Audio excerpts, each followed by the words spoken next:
Hello, I'm Greg Jarrett, and you are in the strategy room. Less than 30 days until the Iowa caucus, and many presidential candidates are crisscrossing the state hoping to build momentum before the first contest of the 2016 primary season.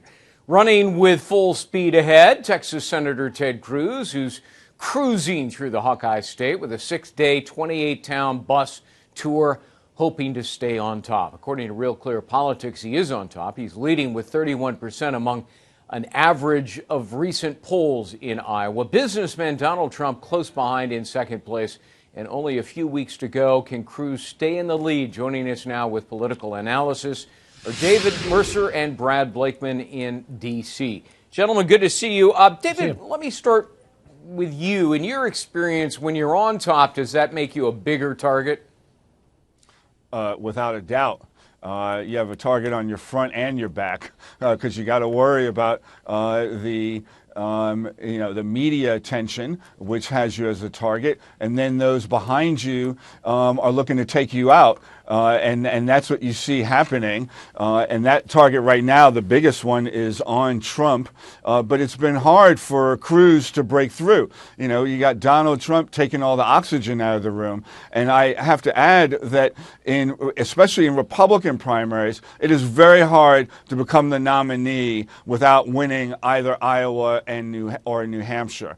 And so Cruz is betting everything, the ranch, on Iowa. The question is, with his tap dance of both kissing up to Trump but needing to be critical of Trump is going to be a difficult one, but also an interesting one and provide some drama, I think, going into February. And Brad, it may have been very clever because what Cruz did was he never lost sight of the prize, the focus, and that is you got to get folks out on that cold night in February. To caucus for you takes 3 to 4 hours. So I was astonished to read that Cruz has actually got 9,000 volunteers on the ground in Iowa. I mean, what do you make of his strategy?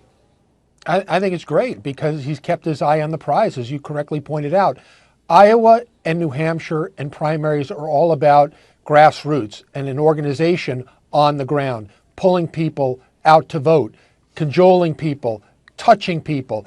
Cruz is in a bus. He's going to hit probably all 99 counties in Iowa. And Trump is at 36,000 feet in his jet touching down to do these major rallies. Now, that's not the kind of retail politics that typically is able to get you the kind of victories. That's why I believe he's doing so well in the national polls, but others are catching up to him in the state battleground polls. And I think if he loses Iowa to Cruz and if he were to lose New Hampshire to Christie, by his own terms, in what he said in the Barbara Walters interview, he's a loser. And people like to go with a winner. Winners are decided at the polls. What about that, David? If Trump loses in Iowa, how much of an impact does that have on all of the contests that follows? If I recall correctly, it changes the dynamic almost immediately. I think you're absolutely right, Greg. And it would put a big pinhole in that balloon that's been keeping Trump aloft.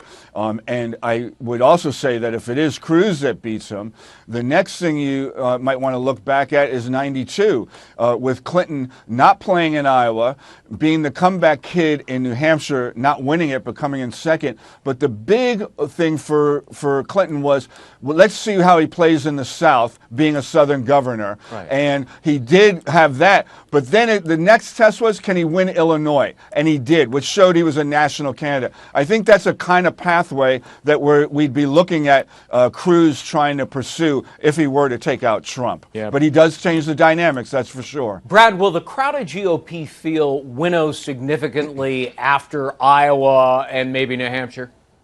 Yeah, I think it will because people are going to be moving their money elsewhere. Again, people like to go with the winner, and the attention will no longer be on them. And I think after South Carolina, we'll have a good indication as we move to Nevada and then the Super Tuesday states on March 1st, exactly where this thing is going. And I think you'll see a lot of those candidates will drop out. It may be down to as many or as least as 6 candidates by the time we reach the end of the South Carolina primary. All right. Yeah, I think that's right. Go ahead. David. I was going to say, we're not seeing the impact as we saw with Newt Gingrich and Adelson, $5 million to him out of a super PAC. We're not seeing super PACs playing the kind of impact that they may have in 2012. And we see Bush having spent a boatload of super PAC money, but it isn't moving his poll numbers, and it doesn't seem to be doing anything on the ground for him in those early states as well. All right. So Brad sustainability, Blakeman, I think, is a question. Sorry about that. Good point. Sustainability. David Mercer, Brad Blakeman, good to see you both, guys. For more on the 2016 race to the White House, go to foxnews.com. I'm Greg Jarrett. Thanks for watching.